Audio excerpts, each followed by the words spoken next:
Hi, everyone. Welcome back to the Access Point. It is Thursday. The Access Point is where we examine real challenges Black and Brown, aspiring and experienced professionals face at work and offer expert advice on dealing with your organization, your boss, your coworkers, and your career. Thank you for joining us this evening. I am Dr. Wendy M. Edmonds. I am an author, followership coach, professor, and I have a research focus on toxic followership. Why do people follow bad people? As you know, I am not here alone. I am here with my awesome co host, Dr. Lonnie Morris Jr. Thank you, Dr. Wendy. It's always a pleasure to be here. I am Dr. Lonnie Morris. I am a management consultant and professor. I spend my time helping really, really talented people unpack the craziest things that happen in their workplace. It's always exciting to be here on the Access Point. So, you know, we keep it real. We have a disclaimer, though. The thoughts and views expressed in tonight's discussion do not reflect the views of any organization with which the hosts or guests may be affiliated. So don't at me. And tonight's show is really, really important. I'm so excited. We're talking about career paths and all variations of that. So what it looks like to set a goal for how you want to navigate in your career and what it takes to get there, but also what happens when things don't go as planned and how to rebound and reset and recreate. And we've got the perfect guest to help us unpack this and explain this from her own experience and what she's doing in this ecosystem. Our guest today is Tiffany Spencer, who is a 7-time certified Salesforce professional and a Salesforce MVP with over 15 years of experience leading digital transformations for small to large corporations with the Salesforce platform. She is the founder and CEO of Tech Forward Solutions, a Salesforce consulting partner that focuses on training, technology, and talent. She's also the founder and CEO of Tech Forward, a nonprofit that exposes marginalized communities to cloud and SaaS-based technologies and career paths to help participants become more marketable, obtain higher paying jobs, and better career opportunities. She is one of the driving forces behind Dream in Color, a community conference designed to increase opportunities for Black Salesforce professionals. She's a board member for Black Orlando Tech, a nonprofit committed to accelerating minority economic advancement through tech and entrepreneurship. And I could keep going on about all the things that she is, but she's also here with us. She is a proud graduate of, and we just joked about this, the illustrious Bethune-Cookman University in Orlando, with degrees in computer information systems and minor in business administration. Tiffany Spencer, thank you for carving out time to be with us. Welcome to the Access Point. Thank you very much. You make it sound good. You read it really well. Good And job. that you are. You make us sound good. I'm so excited. Well, I had to make up for not being a doctor. Dr. Lonnie and Dr. Wendy. Hey, all credentials are good credentials. You got it. That's right. We will knight you this evening. You are now Queen Doctor. Hey. How about that? That sounds great. Right. I'll take it. So we're talking tonight about career paths and trailblazing. I thought there's no better person than the trailblazer personified, Tiffany Spencer. So let's begin by helping people understand what we're really talking about here. What does it mean? The language might be loaded. We're talking about career paths, blazing trails and careers, career ladders. What's at the crux of that? Dr. Wendy, why don't you start us off? Or newly knighted Dr. Tiffany, why don't you start us off?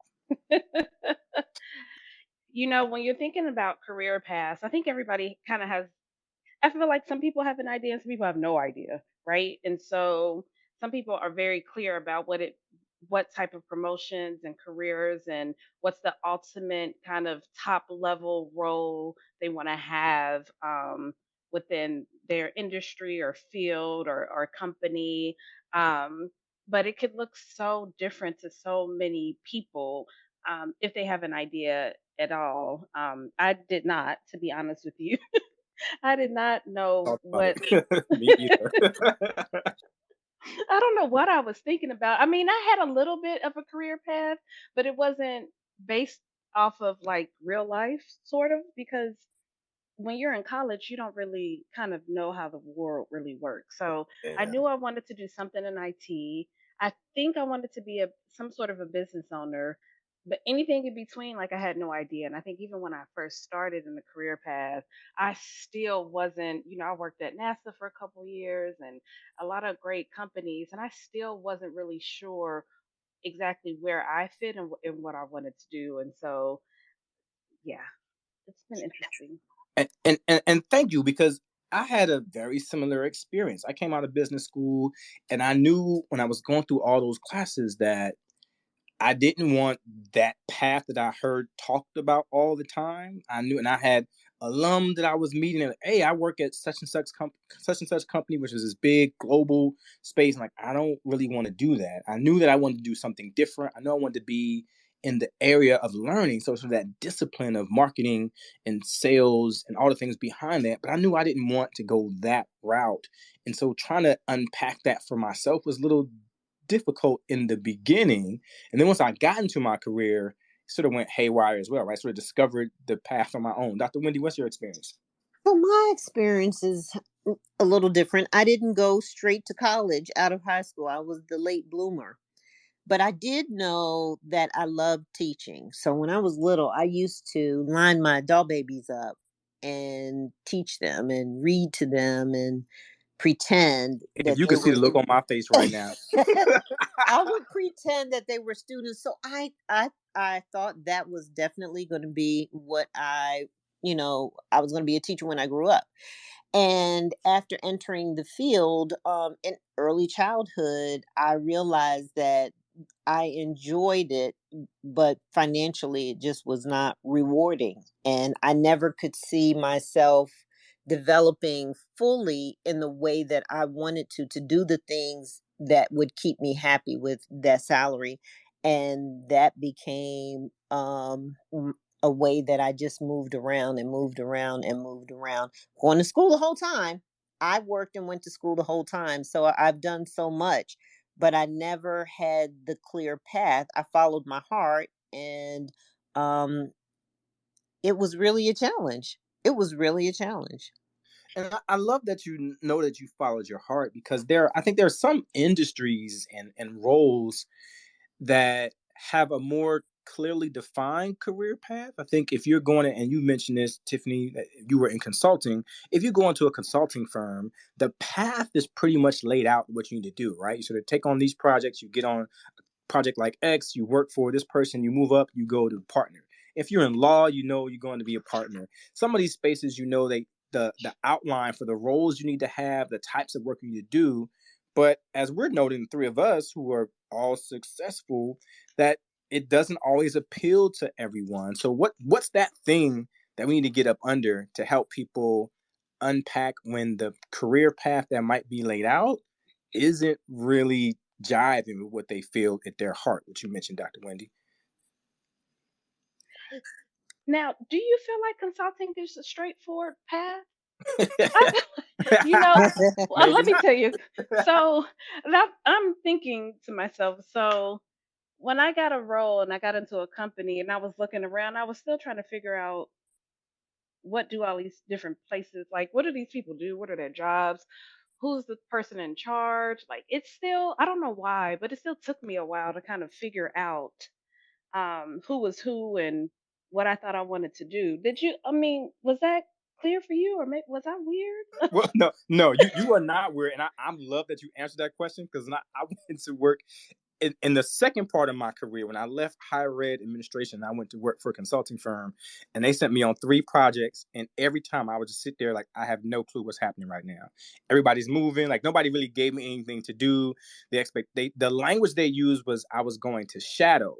I'm a researcher, so I know what it means to shadow. I conduct research with shadowing all the time. Well, that's not what I was doing. I was really sitting. There was no shadowing. I was sitting. Everybody was working, so I'm thinking somebody's supposed to come to me and tell me what to do and give. And their expectations that I would just jump in and do stuff. Like, I don't know what to do. There are 200 people here. They're all working on different things. Nobody's handed me the task. The expectation of me being a new person in this space at this location is very odd. So to your point, Miss Tiffany, no, I was totally lost. I think I'm just now trying to kind of can explain to other people what jobs are, but I it took me a long time to figure out what I was doing for sure.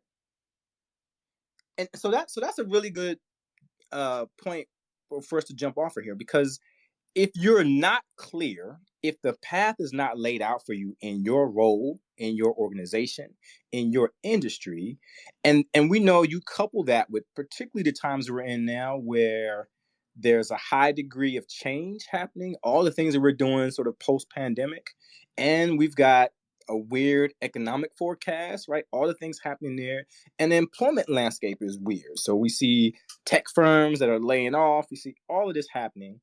How should people be thinking about their own paths and trailblazing right now? And I want to sort of put this in context. I saw this study that's from earlier this year from researchers in Hungary, and they talked about design thinking, which is this really structured, iterative process for problem solving. And we see it in engineering, we see it in education, we see it in business, where you're using models and prototypes and feedback loops. And it really is the underpinning of it is getting feedback from stakeholders to inform the solutions that you want. And I work with a lot of education focused organizations, and I see that all the time, finding out from the people in the community how we want to change that. And because it involves stakeholders, right? It's about this iterative process, asking people, putting that into the system, figuring out a new thing, refining that, doing it again. And there are all these things in the design thinking space about accepting uncertainty, human centered approach, visualization, storytelling, systems thinking. So they're saying that this is a model that we use in business that people can use in their personal lives. So if we're up against the economics, layoffs, post pandemic, what are the tools people need to sort of think about how to consider their path right now? Tiffany. When I was listening to you, I was thinking that one of the things that I feel like I didn't do and people don't do, which would I think would be one of the first pieces to using these methodologies, is to do more research. And so even understanding the options, being doing more research like LinkedIn, Google, just being more immersed in the industry so that you could go through an iterative process of saying, let me look into this role. Maybe I want to work toward this role. Okay, I'm in this role. I don't like it. Let me go back and think about it. And so thinking about that iterative process of, okay, let me list out some things I think I might be interested in. Let me try that.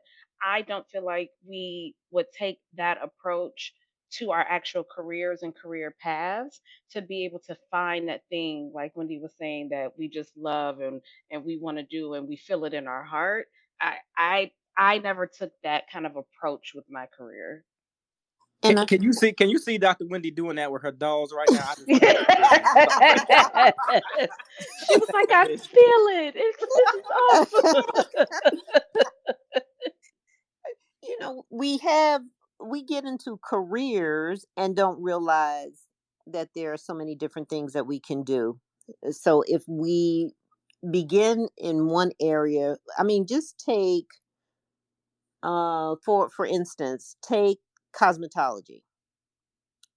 You can do hair, you can do nails, you can do fashion, makeup, and sometimes people get siloed and then decide this isn't what I want to do. Do I change fields or do I stay in the industry and find something else that works well with that? You can become a colorist. I mean, there's so many things to do for natural You are hair. schooling me right now. For natural hair, I mean, that could be your specialty, that's Hmm. all that you do, and finding your niche. So it may mean that it used to really look bad to move around and have that on the resume, but now it's a different day and time where it's more expected because we realize that people get into positions that may not be a fit for them, and moving Hmm. around isn't so bad. But do you feel like the way that people talk about careers and the way things are positioned, people, you lose that kind of creativity. It's like when you get out of school and then you get out of college, it's like, okay, straighten up now. You got to be serious. And so I think people, right? And so I think that that thinking about your career in that manner where you can to creatively think about how can I make money. I don't feel like people do that because, like you said, you could be like, okay, I don't like doing these braids, but I might like color, or I might like selling the braid hair. Just thinking about what's the next step from this thing that I like. Yeah, I was really interested in the chemistry of cosmetology. And everybody looked at me cross-eyed. And I remember comments were made like, "I can't believe you're doing hair. I thought you were smart." Well, let someone get in your hair and not understand chemistry. Right. How about it? Okay. You're gonna have hair like Lonnie. I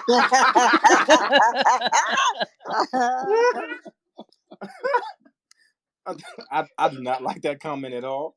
Uh, but but I think that's important, and I want to bring this in because I just saw this yesterday, and I think it speaks to what you just talked about, Tiffany, with sort of how the language and conditioning about career and understanding career path can be challenging because people sometimes they don't explain it in a way that's digestible and relatable, particularly if you're young in your career space or trying to figure out a new one. So I saw this yesterday, and this was in Business Insider, and this is and I dislike it so much, not the publication, but I dislike the pretense of this. And it's this article, and it says that 12% of managers say they fired a Gen Z employee in their first week of work, Oh my goodness. right? Here we And go. they surveyed like 1,300 managers, and they said that almost 75% of them said they felt that Gen Z folks were more difficult to work with, and that 12% said they fired at least one Gen Z employee within their first week on the job. Now, here, this goes to what Tiffany just talked about, and they cited things like their issues with motivation, that they were easily distracted, that they might be easily offended. But when I read this, what I thought about is we are now typecasting a whole generation, and Exactly. we are Yeah. possibly misunderstanding what their needs are from the workplace, and particularly when it deals with managers. And Wendy and I know from the work we did for the book When Leadership Fails that a lot of this dismay happens when there's someone new. So if there's a new boss coming in or a new person entering and they don't really understand the culture or even the microculture of the group that you're on, and they're trying to understand it in ways and how they're expressing their frustration or their confusion comes across differently. And so if we don't take time to understand them and to help bring them along, like you just mentioned, Tiffany, even with understanding the career path and what it looks like, then we start to see stuff like this. Now they get fired, right? So what do we do to help safeguard against people who are facing this because the economy is slow? There might be an industry disruptor that's changing what's happening. There might be, we just saw this with the voting machines where there's some defamation to your That's reputation at right. stake. That's You right. got a new boss, you're getting typecast. So people are getting derailed and delayed and sometimes just knocked off their path for just trying to understand what's happening. How do we help them? Well, I would say that we often interview the Gen Zs and they get such a bad rap. I tell you, I think the way they get demonized is so totally unfair. I would like to see the day when we have them come in and interview us. I'm with it. Say Right? more. That's what we will learn from them. Yeah. I agree. I think there's a little bit of sharing that needs to happen.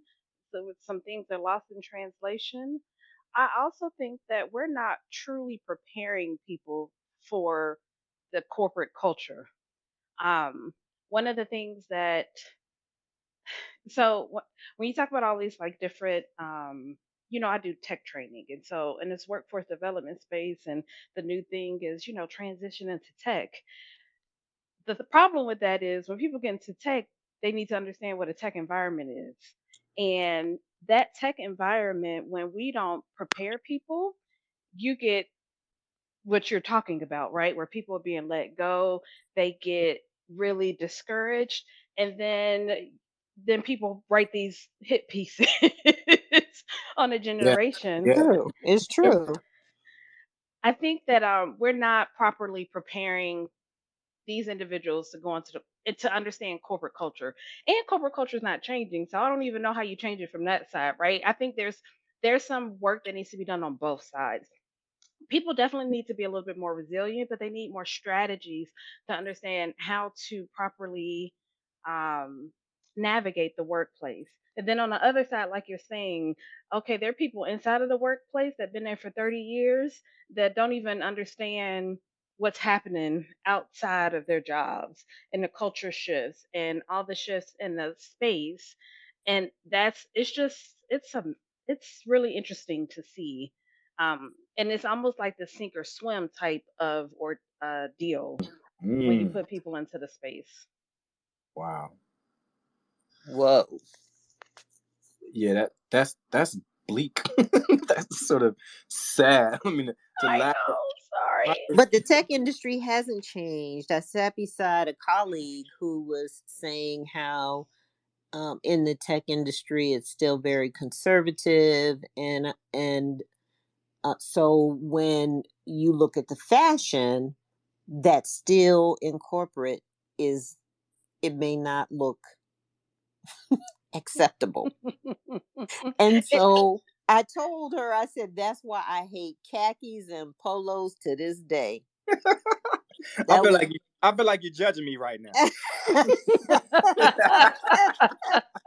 Oh my gosh, if I see another khaki, and but really I agree with you that we have to prepare them for the environment that they're going into, and be realistic about making a change and you know what's or funny not. too?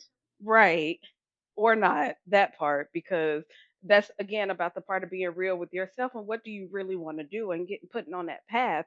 Because even with tech companies, what's funny what you said is there are companies that pretend, I don't say pretend, that's wrong. They appear to be progressive, but then underneath they're still super conservative. And I never thought about it until you said that. Oh, I have experienced that. Mm-hmm. I've So definitely. so so what I'm thinking right now is about back to the khakis and polos, because I imagine, Dr. Wendy, if you hate khakis and polos, and you would hate all the meetings I go to now in my Zoom shirt, because everybody in every meeting in every city at every time of the day see the same shirt from me. It just hangs up right here by by my webcam. That's it. I don't When need they khakis. start passing the hat for people to donate, That's you'll my understand. that's my Zoom shirt. so so how much of this, Tiffany and Dr. Wendy, how much of this idea of blazing trails in your own career and understanding career paths, how much of this is really the debate about intrapreneurship versus entrepreneurship, right? And I think, Tiffany, you definitely can speak to this for us, having founded multiple companies and doing work in the ecosystem to help other people get under just the tech space, but also in the entrepreneurship space. I read this blog, and shout out to Tiff. It's not Tiffany Spencer, who's our guest, but there's a blog called Money Talk with Tiff. And she talks about, it's probably about a month ago, harnessing the power of entrepreneurship to take your career to the next level. And we're looking at the entrepreneur, which is really about someone who has some authority within a current organization to work across units, across departments, maybe across divisions, to take some initiative to create services and products that push forward the organizational goals. And they're typically pretty strong in communication, collaboration. They are prone to take risks and creative problem solving, and they have lots of organizational knowledge that helps them navigate those things. But I think when we're talking about career paths, like all of us, when you jump ship sometimes, not just from one organization to the next, or even outside of what the path was you thought, right? That there's some level of entrepreneurship in there as well. Some people are going to say, I need to come out of the workforce in this way and create my own. So what are we talking about here on this spectrum of creating within one organization or creating outside of that? Tiffany, why don't you start us off? Yeah. So I like to tell people to create within. I especially in this economy. Um, and I think that's where that kind of being creative comes back in, where you could say, okay, do I really need to leave this place in order to accomplish what I think I want to accomplish in my career? And is there a way for me to get some of the skills and some of the things that I need right where I am, especially if this is a place that you kind of like, you already know the lay of the land, right? So I tell people every company has, it's a different game, different rules. And so when you get in there, your first, 60, 90 days is learning the rules. And when you get in there, and if you've been there, I think it's better to think about it as an entrepreneur and figure out where can you go, how can you make a role that fits your current goals. What I found, because not only have I had multiple companies, I've also been let go from multiple places. So Talk about it. Yes. Talk about it. what I found through that journey is that I actually fit very well in the entrepreneurship landscape. But it took me a while to get there. It took multiple roles, multiple companies. And so, but I like, depending on the person, I like the idea of looking internally. And I wish I had more of the skills that you called out, the communication and things like that at that time, in order to be able to better create something for me internally at a company. Wow, that's powerful. Wow, it is. It is. And I think of myself as the entrepreneur, although I'm an entrepreneur as well, because I really once understanding the landscape, and I think because I have done so many things and my background is speckled with um, multiple skills from changing jobs throughout my career, that it has been boot camp and prepared me to do the things that I'm doing and also to help others. Like the beauty about being an entrepreneur is moving in those spaces and learning to navigate is selfless, and you're always able to help others. Yeah. And I love that. And that it sort of speaks to my career as well, right? In the earlier parts of my career, I don't want to say jumping ship, but I was moving from one organization to the next, probably within 2 to 3 years. But as you mentioned, Tiffany, I sort of found my niche early and understood before we even had the language around entrepreneurship, how to carve out, here's the path, here's what I'm really good at, here's where I can focus, and I can do this. I know how long it takes to get this up and running, and then I move on to the next place where I can do this for a little bit more money and get a little more exposure. And I was honing those skills without knowing it really, because I didn't have someone in the space telling me what to do. I think there was a pretty clear path for people who were in my role, but I wasn't interested in that at all. But I was moving, like you just mentioned, Dr. Winnie, from multiple organizations saying, okay, here's what I need in this space. I'm going to move to Florida and do that for 3 years. This is what I need in this space. I'm going to go to Maryland and do that for 3 years. But it was building what you just mentioned, Dr. Wendy. It was this boot camp, right? It was a boot camp that I was driving, figuring out what do I need, what do I take, and how would I bring it to another space and recreate what I want. And you mentioned this also, Tiffany, about figuring out how to shape the role. I think I figured that out much earlier than people might imagine. And so I was doing those things all the time and taking hits, taking risks, but definitely pushing forward. And see, and my silly self was taking 10 BA roles, and then I figured out that wasn't the right role. And why wasn't I getting anywhere? I'm telling you, I was going into the same role over and over, thinking it was the company, and it was the role. Ooh, ooh, say that again. I think people need to hear that. That's important. One more I time. listen. I was I was going into the same role and thinking that it was the company that was causing me trouble, but it was really I was in the wrong role forever. Like I literally drew out I did this in a presentation. I drew out my career path. It was like business analyst, business analyst, business analyst. It was the most ridiculous thing I'd ever had to write You were the out best, and worst admit analyst they to. ever had. Yeah, I analyzed everything but my damn career.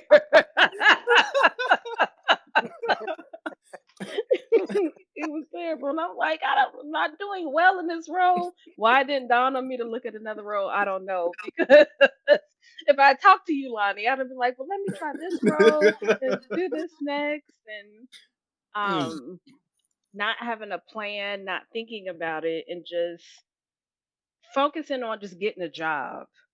Right? I was like, oh shoot, okay, well this job didn't go well. Let me get another job.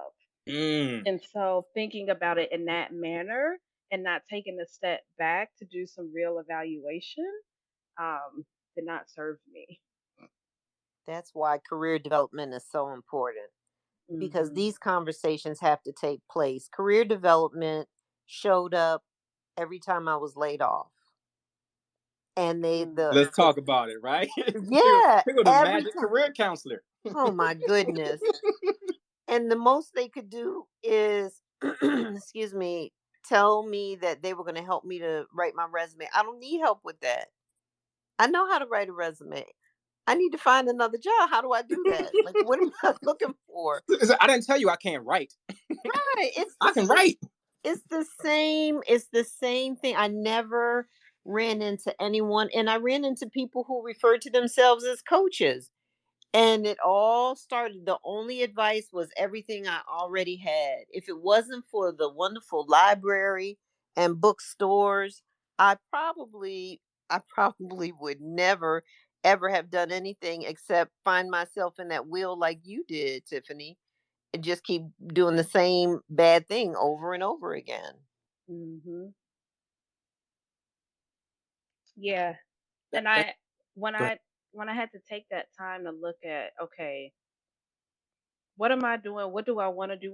What am I good at? And so I'd been in that same bad rut for so many years that I actually didn't know what I was good at. I didn't think that I was a leader. I had never imagined before 4 years ago that I could run an organization or run a business because I had been in the wrong roles. I had not done any career development. I clearly didn't have a good mentor in that area. And so all of that led to me really missing out on probably great opportunities. That makes me think about the expense that we incur as black and brown women in those spaces, making those mistakes without true career development, without tools to help us to navigate those spaces, right? The time that we waste actually weighs on you mentally. It also, from a self esteem aspect, how do you begin to see yourself as a leader? Yeah. And because sometimes you get typecast in the role, Tiffany, that you've been playing over and over again, even though you have been doing it well. So now your resume says, I'm an analyst and I have the analyst background. But because you haven't proven yourself in other areas, because, like you mentioned, Dr. Wendy, you haven't built the confidence to be assertive in other spaces, you only know this unsuccessful path, and you're in this rut like you described, right? And you can't get out of it. And there aren't people who are always willing. Now, there aren't always people in our spaces where we are to help pull us out, right? Everybody doesn't have the opportunity to launch multiple companies and be successful like Tiffany Spencer. Some people get stuck trying to get out of the colloquial hamster wheel. They keep putting you in the same role, giving you the same responsibilities, and you aren't growing, and the frustration just becomes overwhelming. Yeah. And so here's the question then. Where do you learn to do this career development and find career mentors and create this plan? Because I may have missed it. I I I can't remember ever clearly being told to do And then there was silence. Well, I think now, I think right now that. we say is you learn that at the access point, right? And that's part of the reason why this show exists, because we know these things didn't exist for us and don't exist for Black and brown people who are having these same types of conversations, whether they are just coming out of college, like you were talking about, Dr. Wendy, thinking about doing these things that people are saying you shouldn't, or whether they are in their early career, Tiffany, and continuing to do the same roles because this is the path that your school told you should go down, that the people that you met with who were alumni who were coming to visit thought, here are the roles that we have open, what you should do. But who helps us figure it out what makes sense? I saw something in Harvard Business Review earlier this week, and it's a study out of Arizona State, and this is going to part of your question, Tiffany, that there's this, the study is called, the article is called, "Are You Hung Up on a Career Path You Didn't Choose?" And I think that is a critical question related to who helps you get out of this. And they talk about two particular things that can be helpful if you find yourself on the wheel that Tiffany just described. One is about crafting your work identity. And so they note there's some significance to being proactive and shaping your role. And you noted that earlier, Tiffany, shaping your role to what makes the job more fulfilling. And that goes back to some of the entrepreneurship stuff. And the second thing they have, and I think this is probably the important one that comes some of the internal stuff that we've got to help people get to, is cultivating an internal locus of control. And so that is developing the mindset that you are responsible for shaping this, that the things that happen to you are a result of your own actions, and that you take a sense of ownership around it to begin to navigate it differently. How do we manage this sort of internal conflict of not always having people in the space to help us get out of it, as Tiffany questioned, and having a little voice inside your head that says, but I know something here is not right? Yeah. You know, I was talking to some people yesterday about this, about um about people not being curious enough, Ooh, right? I like that word. Mm-hmm. So, if you have this natural curiosity in order to further explore that feeling, and somewhere I think that some people are not taught to follow that, and that kind of prevents you from doing the things that we're talking about. Um, it's very unfortunate. It's the same reason why, like, I have a class and people won't ask questions out loud in front of other people, or they won't take that next step. And I think that that is part of the challenge here. I talked to a young man just last week who was early in his career. He's in a master's program, and he told me when they have these conversations about his field, about his discipline in his graduate level class, he does not speak up because I see things differently and I don't want them to look at me differently. Hmm.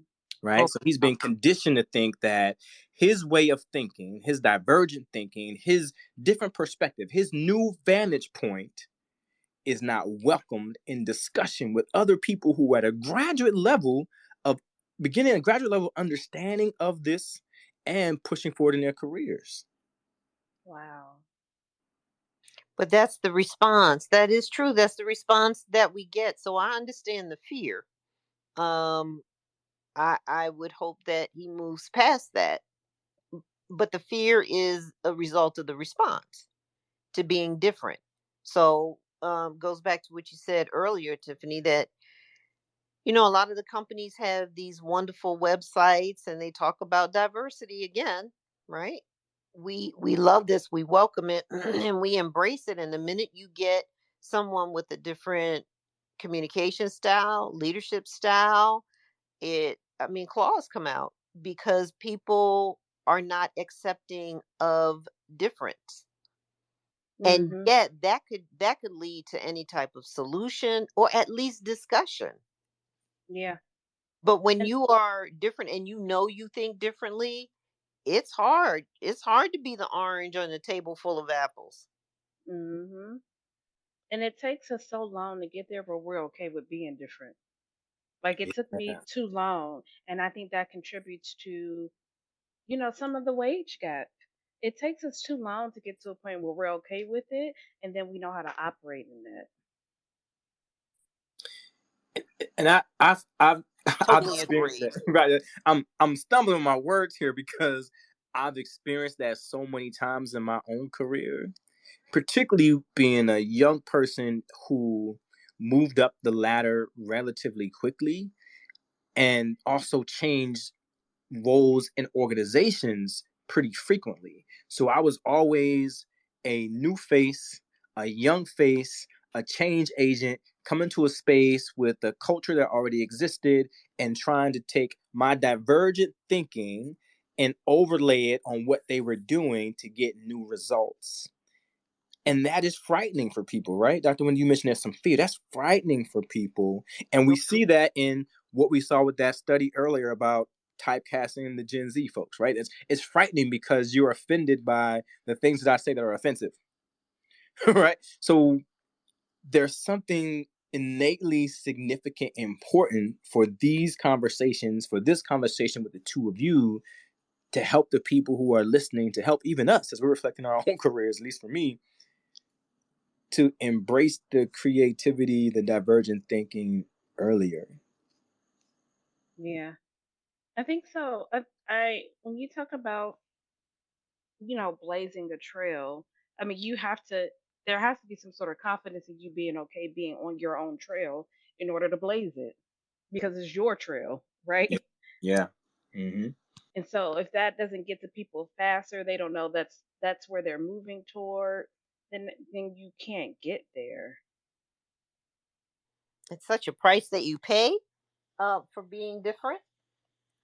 And if we seek the mentors early on in careers, the Gen Zers, talk to your external board of directors like we always recommend that you have. The time it took us to feel comfortable with being different, your time will be cut in half. I think that's the black and brown tax, but I better hold on to that comment. You always pushing the envelope. That's why they ain't like you. Exactly it. So I think we've hit on some really critical things in this conversation. I think when we take a step back, we've noted that when you're thinking about career path and blazing your own trail, that at an employee level, there's some things we want you to consider, right? So it's follow your heart. And that can be hard sometimes, particularly earlier in your career, maybe sometimes even later in your career, once you've been established in sort of this regiment all the time. But follow your heart, and there's significance to that. There's importance to that, letting your heart speak through you and what you're doing and what you're taking on. Do your research, get an understanding of the options, get immersed in the industry, whatever that industry is that is of interest to you, and figure out what the possible options are and how to align yourself with the ones that make sense. Figure out what is your specialty and develop your niche. And I saw something on another blog post earlier this week saying that generalists are not successful, right? There's success in being very niche focused and providing value for just the type of thing that you do, and decide if moving around helps you move forward. And that might be moving around within one organization and sort of job sharing and doing other things, or to new organizations. Unpack what you really want to do. And we know that that can be hard because figuring that out might be difficult. And sometimes we have multiple ideas floating in our head and trying to figure out how it works with what we've been told or how we've been conditioned. Get to know how to create something within the organization. There's some value to the space that you're already in that can help you accomplish the goals that you have in your career. Learn the rules, learn the landscape. Embrace the idea of the entrepreneur. How can you make the role that you're in fit the desires that you have career wise? Recognize that career changes can be your own unofficial boot camp. Think about the lessons you learn from each space, the lessons you learn from each organization, the lessons you learn from each role, and how do you build upon those as you continue. I love this one, Tiffany, is it the role or the organization that's causing you trouble?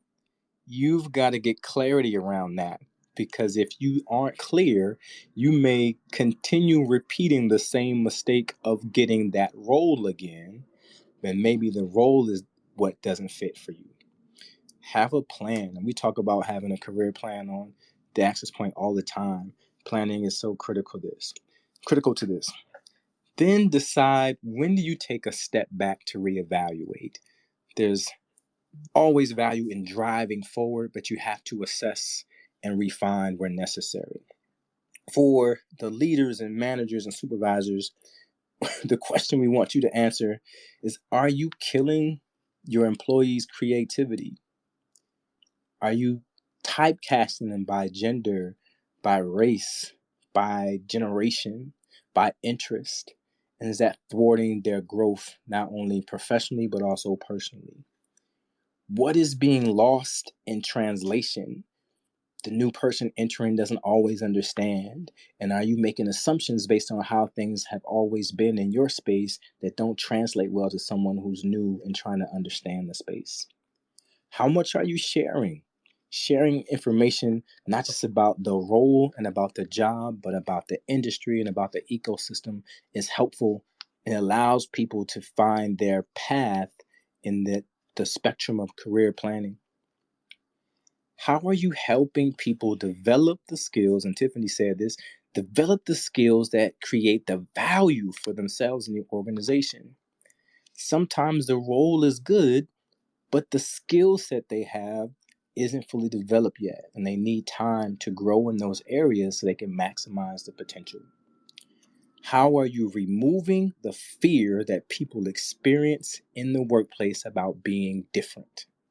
Do you have unwritten policies, unwritten practices, a culture of ostracizing people who are divergent? From a group and team perspective, think about how you socialize people when they're new in your space. What things do you tell them? What things don't you tell them? What opinions do you offer? What do you not share? Excuse me, figure out as a group, as a unit, where does career counseling come in? There should be some level of accountability to the people who are in the team with you and moving forward, not just for the unit growth and organization growth, but for the professional cadre of all those involved as well. How do we show up for each other? And we talk about this often. How do we defend people or take up for people who think differently and may get ostracized? When, I love this one, Dr. Wendy, when do your claws come out? Think about that in terms of your own group practices. When have you turned your back on someone for offering a different opinion? How do you deal with that as a group? How do you correct those practices? From the organization, what are you doing to prepare people for what Tiffany said is the corporate culture that doesn't go away? Sometimes socialization is lacking in some of our industries and some of your organizations. What are you doing to help people get ready for that? Is your corporate culture keeping up with the workforce changes? The reason why we're typecasting Gen Z employees because they're stepping into something that is antiquated and they're thinking about it as different and they want to drive it in a way that makes sense to them with their new sense of values and how they want to bring that to the organization, and is pushing them away the right thing to do. I love this one. Is your organization pretending to be something that it is not? Is your organization pretending to be something that it is not? Are you really what it says on your webpage? How are we, and the last thing for organizations, how are we helping people explore their curiosity? That is the important thing with navigating the career path, career ladders, all these bridges that we want people. There's got to be this independent, individual curiosity that allows people to explore the possibilities and create success on the other side of that. So if people are not paying attention and not listening to all of the nuggets that you dropped today, Miss Tiffany and Dr. Wendy, what is the tax? What is the tax that Black and brown people pay for not heeding this advice today? Miss Tiffany. They're gonna be in a wrong job for much longer and miss out on making a lot more money. Sign me up. It's gonna be a literal tax. Mm. Literally, it's Ooh. literally gonna cost you, and it's gonna be not even. It could be financial. It could also be mental, right? But it's costing you. Dr. Wendy. You're missing out on the shortcut, right? You could get stuck. You can continue to go around the same road over and over and over again. But the wisdom shared here today will help you with a shortcut to success, to making money, to building your career, your skill set, and beginning when you are a Gen Z. We were all Gen Zs before. And so this is what happens if you don't want the shortcut. And I think ultimately not heeding this advice prevents you from doing what Dr. Wendy did, creating a classroom with your teddy bears in your room. And I say that facetiously, but also metaphorically, because that was about tapping into creativity, tapping into passion, tapping into values, and beginning to fantasize about what that could look like for you on your own in a safe space with no one judging. That's the step that we need. So if you don't follow these instructions, you miss that chance to play with your dolls and teach them in a space that helps you grow and bring that value out into the world. It is always a pleasure to be here with you, Dr. Wendy, on the Access Point. Tiffany, thank you so much for joining us. Let's keep this conversation going, everybody. You can access you can listen to the Access Point wherever you get your podcast. Like, share, comment, subscribe. If there's something that we share that resonated with you, if you got another question, there's an aha moment, or you got some thoughts about a future discussion, use the hashtag TAP Reflections. That's TAP for the Access Point across all your social media channels to let us know. If you want to join us live, we are always here in Twitter Spaces on Thursdays at 7:30 p.m. Eastern. It was a great pleasure talking with y'all. Have a good night. Have a good night. Thanks for having me.